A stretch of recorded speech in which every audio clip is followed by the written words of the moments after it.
अस्सलाम वालेकुम viewers, welcome to खाना सिखाना। आज खाना सिखाना में मैं बनाने जा रही हूँ ईद स्पेशल कोलकाता बिरयानी। कोलकाता बिरयानी की सबसे बड़ी खूबी उसकी सॉफ्ट आलू और मेल्ट एंड माउथ आपको होता है गोश्त। इस ईद पर आप घर पे बनाएं बिल्कुल रेस्टोरेंट जैसी खुशबूदार और हल्की बिरयानी। इस वीडियो में मैं वो 10 सीक्रेट टिप्स शेयर करी हूँ जो बड़े से बड़े उस्ताद छुपा कर रखते हैं। इस तरह बनाया जाता है हल्का फुल्का एकदम सॉफ्ट कोलकाता बिरयानी। इसके लिए ये देखिए मैं ली हूँ इलायची, ये आपको 1 चम्मच होगा आपको रोज पेटल, और 1 चम्मच सहजीरा, और ये देखिए जायफल का टुकड़ा, और ये रहा हमारी छोटी इलायची, 1 फूल चक्री है, इसकी पत्ती को मैं तोड़ चुकी हूँ, और जैत्री है, बड़ी इलायची है, लौंग है।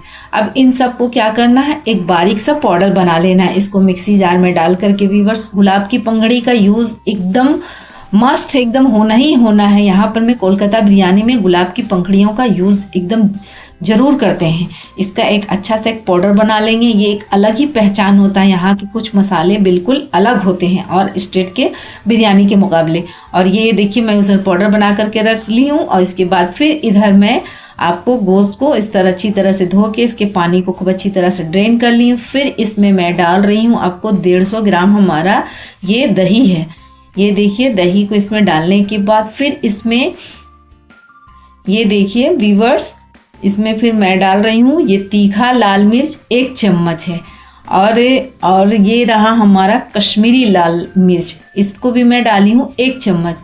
और ये खड़ा मसाला में आपको छोटी इलायची, बड़ी इलायची, दालचीनी, लौंग था। और ये देखिए ख़ास बात ये है, इसमें अदरक लहसुन का पेस्ट नहीं पड़ेगा, अदरक लहसुन का जूस डलाता है। और फिर इसमें मैं डाल दी हूँ आपको 1 कप के करीब तेल में इसमें डाल के खूब अच्छी तरह से इसे मिक्स कर करके आप अगर ईद के मौके पर अगर बनाएंगे तो आप चांद रात को इस तरह बना करके रख दीजिए और सुबह आप फिर इसकी तैयारी करें। अगर आपके पास अगर वक्त है तो रखिए, अगर वक्त नहीं है तो इसे 2 घंटा भी या 1 घंटा भी मैरिनेट करके इस तरह रख दीजिएगा, तो आप फिर अगला प्रोसेस कर सकते हैं, इसे बना सकते हैं। ओवरनाइट रख देने से क्या होगा ना व्यूअर्स, इसके माने गोश्त के अंदर पूरा मसाला का खुशबू इसके अंदर शामिल हो जाएगा, अपने अंदर वो जज्ब कर लेगा। और ये रहा तेल मैं डाली हूँ, इसमें मैं डाल दी हूँ आपको 2-3 मीडियम साइज का प्याज, मैंने मीडियम साइज का मैं प्याज ली हूँ, इसको बारीक बारीक इस तरह चॉप्ड कर ली हूँ। इसी प्याज को गोश्त में यूज़ करेंगे और फिर बिरयानी में भी यूज़ करेंगे। और ये देखिए बारीक बारीक मैं इसको काट करके इसको देखिए इस तरह फ्राई कर ली हूँ। ये देखिए हमारा प्याज, अब गैस को ऑफ कर दीजिएगा, थोड़ा कुछ मतलब लाल हो गया है उसके बाद ऑफ करिए, क्योंकि प्याज का जो प्रोसेसिंग होता है ना, ये मैंने फ्राई करने का, वो होता ही रहता है, इसलिए गैस ऑफ करके कीजिएगा, ज़्यादा मत कर दीजिएगा वरना तीखापन कड़वा लगेगा और मीठापन जो बिरयानी में आता है वो मीठा मन जायका आपको नहीं मिलेगा। और ये इस तरह आप तेल को अच्छी तरह से छान करके पूरा प्याज को आप बाहर निकाल लीजिए। ये देखिए व्यूअर्स, मैं पूरी प्याज को इस तरह बाहर निकाल ली हूँ। इसके बाद फिर नेक्स्ट में इसमें क्या करना है, ये देखिए आलू, यही तो मैंने टिप नंबर 2, आलू जो है, ये आलू का यही खासियत है इसमें, इसके आलू को थोड़ा दूसरे तरीके से हम लोग इसको पकाते हैं। इसका आलू देखिए एकदम बिल्कुल अलग तरीके का। और बंगाल का जो बिरयानी होता है कोलकाता बिरयानी, इसमें आलू डालना एकदम मस्ट है। विदाउट आलू हमारे यहाँ ये बिरयानी नहीं बनता, और हम लोगों को आलू खाने की आदत है, इसलिए आलू मैंने अगर नहीं पड़ेगा तो हमें नहीं लगेगा बिरयानी में खाई हूँ, हम लोग खाए हैं। और ये रहा कुछ थोड़ा सा तेल डाली हूँ मैं, 2 चम्मच के करीब तेल डाली हूँ। और ये देखिए फूड कलर थोड़ा सा दे करके, इस जगह पे आप हल्दी भी दे सकते हैं, मैं फूड कलर डाली हूँ। डाल करके इस तरह इसको, सॉरी हल्दी नहीं व्यूअर्स, रेड सूखा जो लाल मिर्च का पाउडर होता है उससे भी डाल के आप कर सकते हैं। मैं इसमें थोड़ा सा ज़्यादा खूबसूरत लगी इसलिए इसमें मैं फूड कलर डाली हूँ। बॉर्ची लोग भी इसमें फूड कलर डालते हैं। और ये देखिए मैं इसमें डाल दी हूँ आपको नमक डाल दी, और ये लास्ट में थोड़ा सा तीखा मिर्च डाल दी हूँ। डाल करके इसे अच्छी तरह से फ्राई कर लेंगे। देखिए व्यूअर्स, है ना इसका एक अलग तरीका आलू फ्राई करने का। इसे थोड़ा मैंने ये थोड़ा प्रोसेसिंग वाला है ये, लेकिन इसका बिरयानी का स्वाद एकदम बिल्कुल अलग होता है। और ये देखिए थोड़ा सा प्याज मैं इसमें डाल दी हूँ, डाल करके इसको इस तरह चलाते हुए मैं फ्राई कर रही हूँ। ये देखिए हमारा ये फ्राई हो रहा भी और मैंने पक भी रहा फ्राई। और थोड़ा सा पानी इसमें डालेंगे और पानी डाल करके इसको बॉईल करने के लिए छोड़ देंगे। इससे क्या होगा ना, आलू में एक अलग सा टेस्ट होता है, बहुत अच्छा सा टेस्ट आता है आलू में। इसी से अलग ही एक मैंने आलू का स्वाद आता है। और इसे ढक करके इसे गलने तक पका लेंगे। आलू भी पूरा नहीं पकाना है, 70% पकाना है, 30% आलू को कच्चा रखना है। और फिर इधर दूसरी तरफ मैं जो तेल जो फ्राई करके प्याज निकाली थी उसमें मैं जो मैरिनेट किया हुआ गोश्त था इसको मैं इसमें इस तरह डाल दे रही हूँ। डाल के इसे पकने के लिए रख दूंगी। ये देखिए इसमें, ये देखिए व्यूअर्स, अब इसे गोश्त को भी मैंने हर चीज़ थोड़ा कच्चा कच्चा, गोश्त भी हमें 70% पकाना है, क्योंकि अगर ज़्यादा पका देंगे तो क्या होगा, जब हम लोग बिरयानी का ताह लगा के भी दम पे देंगे ना तो उस वक्त ज़्यादा गल जाएगा, गोश्त गल जाए या आलू गल जाए, इस तरह का होगा। अगर इस तरह 30% 70% इस तरह मैंने कच्चा रखेंगे और ढक करके इसे पकाएंगे। पकाने के बाद फिर ये देखिए हमारा एक तरफ मैं उधर गोश्त चढ़ा दी पकने के लिए, इधर देखिए आलू हमारा बिल्कुल पक चुका है, यानी कि 30% कच्चा है और 70% ये हमारा पक चुका है। और इस तरह आलू को निकालेंगे और इस पानी को इस तरह छोड़ देंगे। इसमें जो तेल मैंने थम जाने के बाद जो तेल होता है, इसको तेल को धीरे धीरे कलछुल से भी निकाल सकते हैं, निकाल लेंगे। इसके तेल को भी ज़ाया होने नहीं देंगे। इस तरह देखिए, ये देखिए ऊपर में तेल जो तैर रहा है, इस तरह धीरे धीरे करके तेल को इस तरह निकाल लेंगे। ये देखिए हमारा ये गोश्त में चला जाएगा ये तेल। ये देखिए व्यूअर्स, ये देखिए इस तरह मैं निकाल ली हूँ। इस तरह अगर आप मैंने ऐसे खड़ा करके रख देने के बाद तेल एक जगह जमा हो जाता है, बस ऊपर से निकाल लीजिए। और ये देखिए गोश्त में मैं डाल दी हूँ नमक 1 चम्मच। डालने के बाद नमक उस वक्त नहीं मिलाई थी, नमक अब डाली हूँ, क्योंकि जब वो पकने लगेगा तब नमक डालिएगा। और इस तरह डाल करके इसे, ये देखिए गोश्त भी हमारा तकरीबन यानी कि 40% तक हमारा गोश्त ये पक चुका है। और फिर इसे ढक करके और पका लेंगे। और ये देखिए गोश्त बिल्कुल हमारा पक चुका है, यानी कि 70% गोश्त हमारा पक चुका है और थोड़ा अभी गोश्त पकेगा। ये देखिए मैं आप लोगों को दिखा दे रही हूँ, ये हमारा गोश्त अभी और पकने को बाकी है।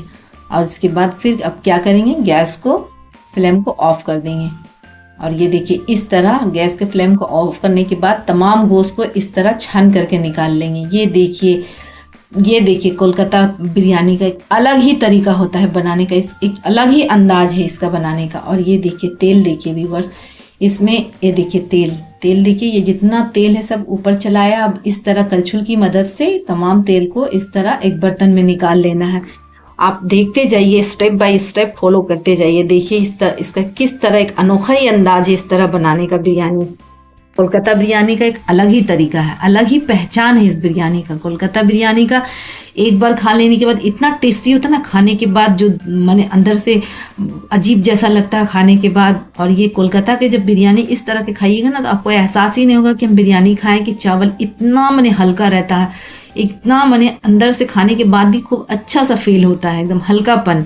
गैस वगैरह अजीब जैसा भारीपन मन नहीं लगता है। ये कोलकाता बिरयानी की पहचान, क्योंकि इसमें ज़्यादा मसाला का यूज़ नहीं होता, लेकिन बिना मैंने कम मसाला में इतना टेस्टी बिरयानी बनता है ना कि इसका जवाब नहीं। इधर पानी में रख दी हूँ चावल बॉयल करने के लिए। इसमें मैं डाल दी हूँ इलायची, आप फूल चक्री, छोटी इलायची, दालचीनी, लौंग, जैतरी डाल करके मैं पानी में उधर पानी बॉयल करने के लिए रख दी। इधर वो जो तेल जो मैं निकाली थी उसके मसाले को छोड़ देना व्यूअर्स, बस ऊपर का तेल लेना। जितना खुशबू है इसी तेल के अंदर, जितना टेस्ट है इसी तेल के अंदर सब आ गया। और ये देखिए आपको मैं डाल रही हूँ मीठा अतर। मीठा अतर एकदम मस्ट पड़ता है यहाँ की बिरयानी में। और ये मसाला जो बना करके मैं रखी थी, इस मसाले को टोटल मैं इसमें डाल दे रही हूँ। और ये अलग सा एक मतलब इसका एक ये तैयार हो रहा है मसाला। और इसमें फिर मैं डाल दी हूँ दूध। ये दूध में चीनी डाल दी थी, और ये देखिए चीनी 1 चम्मच मैं इसमें चीनी डाल दी। यहाँ के बिरयानी में चीनी एकदम मस्त पड़ता है। और आधा नींबू मैं इस तरह गार करके डाल दे रही हूँ। और ये देखिए व्यूअर्स, इसका खुशबू से तभी पूरा किचन महक उठा है, इतना खुशबू उठ रहा है किचन में। और गुलाब जल भी मैं डाली थी इसमें। और दूध इस तरह डाल करके खूब अच्छी तरह से इसको फेंट लेंगे, एकदम अच्छी तरह से फेंटेंगे ताकि मसाला हमारा खूब अच्छी तरह से मैंने जितना ऑयल है सब इसमें अच्छी तरह से मिल जाए। और इसे ढक करके छोड़ देंगे। उसमें गुलाब जल मैं डाली थी, पहले मैं डाल चुकी हूँ गुलाब जल भी। और इधर फिर देखिए गोश्त भी हमारा इधर हो गया, चावल भी हमारा बिल्कुल हो गया। 70% मैं चावल पकाई हूँ, 80% दम पर मैं जब रखूँगी तो चावल पकेगा। और इस तरह सबसे पहले जितना गोश्त है उठा करके डेगची के नीचे में एकदम डाल देना। पहला लेयर आपको गोश्त का है, दूसरा ये जो बना करके मैं जो उसका जो तेल निकाली थी तीरा में ये सबको मैं डाल दी। और ये जो बिरयानी जो मैं फ्राई करके रखी थी और बिरयानी को भी इसमें डाल दी। अभी गैस एकदम ऑफ है, गैस को ऑफ करके ये सारा प्रोसेस करना, अलग उतार करके नीचे। और ये देखिए इसमें मैं आलू को डाल दी हूँ। आलू डालने के बाद फिर इसको अच्छी तरह से हाथों से इस तरह फैला लेंगे आलू को चम्मच या इसकी वजह से, क्योंकि ठंडा है इसलिए हाथों से अच्छी तरह से फैला ले रहे हैं। और उसके बाद फिर इसमें ये देखिए मैं डाल रही हूँ चावल। ये देखिए हमारा चावल किस तरह खिला खिला हमारा चावल है। जब भी मैंने आप चावल को कीजिए व्यूअर, इस तरह का जाली वाला या लकड़ी का जो टुकड़ी होता है कपड़ा बिछा कर उसमें फैला करके आप पसाइए। इस तरह पसाइएगा ना, पानी को ड्रेन कीजिएगा तो क्या होगा ना, एक बूंद आपका पानी नहीं रहेगा। आपका बिरयानी का जो चावल होता है ना एकदम खिला खिला बन के तैयार होगा। और ये देखिए जो गोटा गोटा मसाला मैं डाली थी ऊपर नज़र आ रहा, सब मसालों को इस तरह निकाल लेना है। और ये देखिए डालने के बाद फिर इसमें फिर मैं और थोड़ा सा जो तेल बचा करके रखी थी इसको मैं ऊपर डाल दी हूँ। और इसके अंदर ये देखिए इससे क्या होगा ना, नीचे ऊपर खूब अच्छी तरह से, ऊपर से भी चावल में खुशबू, नीचे से भी खुशबू, इसके जायका का तो कहना नहीं, इस तरह से करिएगा तो। और इसके बाद फिर ये देखिए दूध में मैं जाफ़रान को घोल करके इसमें दूध में इस तरह मैं मिला दी हूँ। मिला करके फिर इसमें मैं छिड़क दी हूँ। ये डालना भी बिल्कुल ज़रूरी है, एकदम मस्ट है ये डालना। अगर आपके पास जाफ़रान नहीं है तो आप फूड कलर का यूज़ कर सकते हैं। और इस तरह ये देखिए मैं सूती का इस तरह का दुपट्टा वगैरह जो भी आपके घर में कपड़ा है या मलमल का जो कपड़ा होता है जो बॉर्ची लोग यूज़ करते हैं, अगर वो भी आपके घर में मौजूद है तो उसको भी इस तरह आप बांध दीजिए। मैं इसमें एक्चुअली लगता क्या है, आटा, चारों तरफ इस तरह आटा लगा के ढक्कन को लगाते हैं। मैं आटा का यूज़ नहीं करती क्योंकि आटा बहुत ज़ाया हो जाता है, इसलिए आटा का मैं यूज़ नहीं की। इस तरह सूती का कपड़ा को खूब अच्छी तरह से करके और मुँह को बांध दी। ये भी वही काम करेगा जो आटा काम करता है, इससे भी गैस एक जरा बाहर नहीं निकलता। और ये देखिए दम पे मैं छोड़ दी थी 5 मिनट तेज़ आंच पर और 10 मिनट धीमी आंच पर। और ये देखिए इसकी पहचान यही है कि चावल एकदम परफेक्ट तैयार है बिल्कुल खाने के लिए। बिरयानी हमारा तैयार हो गया क्योंकि चावल जितना है सब एकदम ऊपर की जानिब एकदम खड़ा हो गया है, चावल का मुंह एकदम ऊपर है।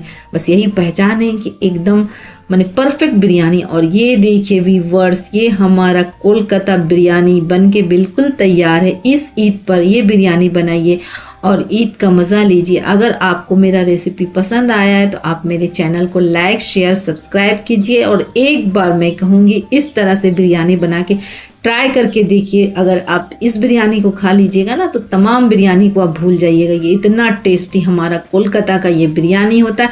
ये कोलकाता की शान आन बान जान, ये हमारा बिरयानी बिल्कुल रेडी है। और ये देखिए कितना खिला खिला, एकदम परफेक्ट मेज़रमेंट, परफेक्ट एकदम टेस्ट, इतना टेस्टी ये बिरयानी बिल्कुल रेडी है खाने के लिए। और इसे अब मैं सर्व करती हूँ। और ये देखिए इसका मैं डाल रही हूँ प्लेट में। आप लोग देखिए कि एक एक दाना एकदम खिला खिला है, कोई एक दाना एक दूसरे से चिपका नहीं है। अब बिल्कुल हल्का, देखिए कितना कम मसाले का मैं यूज़ की हूँ, फिर भी लग रहा ना चटपटा सा दिखने में, बहुत टेस्टी। और इसका टेस्ट भी बहुत अच्छा है, इसका लुक भी बहुत अच्छा है। ये बिरयानी बनाइए और अपने फैमिली को खिलाइए। और इस ईद पर आप लोग इस बिरयानी को ज़रूर ट्राई कीजिएगा और आप लोग बनाइए, खाइए। और अगर अच्छा लगा तो मेरे कमेंट बॉक्स पे कमेंट करके मुझे बताइए कि हमारा कोलकाता का बिरयानी कैसा लगा और मेरा बनाने का अंदाज आप लोगों को कैसा लगा। तब तक के लिए अल्लाह हाफिज़।